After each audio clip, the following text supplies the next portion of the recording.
Hey everybody, welcome back to Smith BricQs, where my family and I build memories for a lifetime. Today's build takes us straight back into the 90s with a Lego twist. It's the classic Nintendo Game Boy. Now, this box art is showing the Game Boy in all of its brick-built glory. While the back teases legendary lenticular screens featured by Mario and Zelda, one of the fun facts I want to say is that the original Game Boy launched in 1989, and it sold over 118 million units worldwide. This Lego version may not play games, but it's loaded with nostalgia. We've got 5 transparent bags that came with it, an instruction manual that's really thick enough to make your thumbs cramp, and a handful of printed pieces that make this build feel really, really premium. Flipping through the manual, Lego really nailed the engineering details here. They actually show the internal schematics of both the Game Boy and the game cartridges, all the way down to where the circuit boards would sit. Now I really love that they use this space to celebrate the handheld gaming history. You get art from Super Mario Land and the art from The Legend of Zelda Link's Awakening. Both are games that define the portable gaming industry for a whole generation. Another thing that's going to make everyone fall in love with this set is the fact that this puppy only has 2 stickers.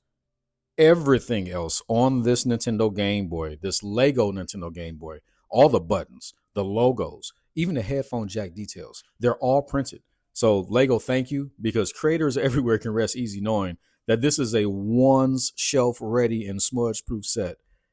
In addition to that, the lenticular screens are genius. I mean, you can move them around. You can actually see the Nintendo logo scroll like the original startup screen. These are all little nods that make the set feel so alive, really. Now let's go ahead and let's kick off the build. Starting with the Mario cartridge, the sticker placement is smooth and it's also forgiving, so no shaky hand disasters today. Building the Lego Game Boy's body is like building a nostalgic puzzle. First, you're starting with the internal frame of it, and then you're going to the back panel where the batteries and everything else would go on the real Game Boy. Lego even included a small brick-built battery terminal on the inside of it. It was unnecessary, but it was really, really satisfying for detailed Lego junkies like myself, that when I'm buying something like this, I want it to look and feel and be as much of the real thing as it possibly can. So in my opinion, I think this is something that Lego knocked it out of the park on. They always like including those little mini details that add, that flavor to the sets that they do. So with that, you can see the intricate portion here of everything being done, like I described beforehand, with all the internal pieces being accounted for as far as you can account for with Lego. So let's jump into the more fun part of this build, where we get into like the D-pad and everything else. Now we get into the fun part. It's the face of the Game Boy. Installing the D-pad and the A and B buttons felt weirdly authentic, to be honest with you. They click just like the real thing. And even the tiny start and select buttons have just enough give to mimic that old school rubber dome feeling that they had.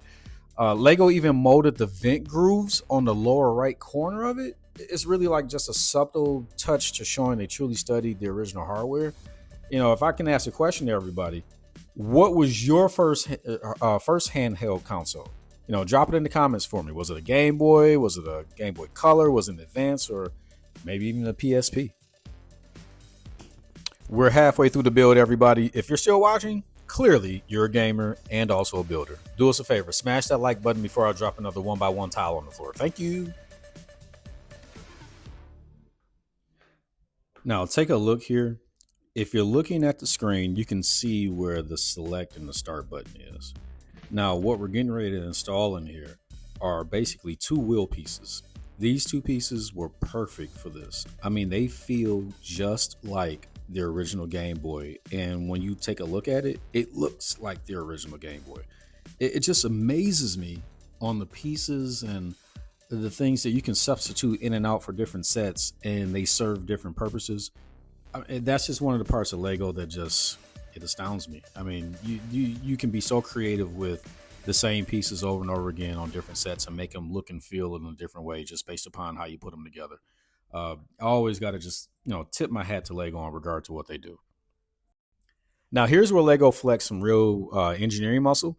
The lenticular screen arm. This is a very clever mechanism that lets you swap and animate screens just like you change a cartridge. Moving it up and down reveals the scrolling Nintendo logo, which instantly brought back the power on sound in my head. And if you remember that, That was such a nostalgic sound for me. And for a static model, it somehow moves. This thing is absolutely positively brilliant. Now, next up, what we're going to build here is the actual Zelda cartridge. And one thing that I enjoyed about this particular piece was that Lego actually recreated the small bump that represented the internal battery from the classic save enable cartridges that came out a little later. And to me, this really means that the battery save feature got immortalized in a brick form. And really, I'm kind of convinced that there was some Lego engineer or somebody at Lego HQ that was a hardcore Zelda fan, and they wanted to make sure they included this in the details.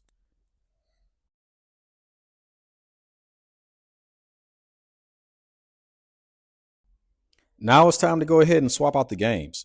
So, as you're looking at me play with the Game Boy and move it up and down, I want you to watch how smoothly the cartridges kind of slide in and the lenticular screens swap out. There's no force to it. No wiggle. You basically can go from playing Mario to Zelda in seconds. You got basically two builds in one overall console. And a fun fact that I want to bring up that I found online was the fact that back in the day, Nintendo specifically designed cartridges like these to withstand drops, biting and chewing on them. I don't know why that was included. And yes, younger siblings overall. Lego's version might survive even longer. We'll see. Now, here's one of the best parts. Ashton came to join in on the fun. He picked up the Game Boy and he thinks it's a phone. It's a classic Gen Alpha moment. This is where Lego really connects generations. The fact that a kid who's never held a Game Boy can still play with one made of Lego and just have some fun is just simply beautiful. The final model has everything, the headphone jack, power switch, it's got a vent on it, all the detailing and prints, no stickers. It's just the perfect size for display and also, yes, play. And it's lighter than the real thing as well. We're going to take one last look at this plastic 421 piece engineering marvel that Lego created to replicate the original Game Boy. Looking at all of these specific pieces, all of the printed pieces that went into it that made this thing so authentic. The buttons, all of the knobs on it, the earphone jack where you would plug in your earphones. I mean, the breathable slits on the front of the thing so that it could get some air while we were having those long tenured times of playing the Game Boy in the back seat when you were going to family reunions or grandma's house or anywhere else.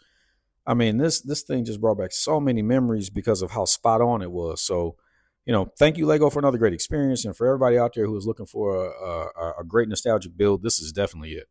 So, thank you for watching another Smith Bricks build. Please remember to like, subscribe, and drop a comment telling me your favorite retro gaming memory from this. And until next time, let's keep building memories for a lifetime.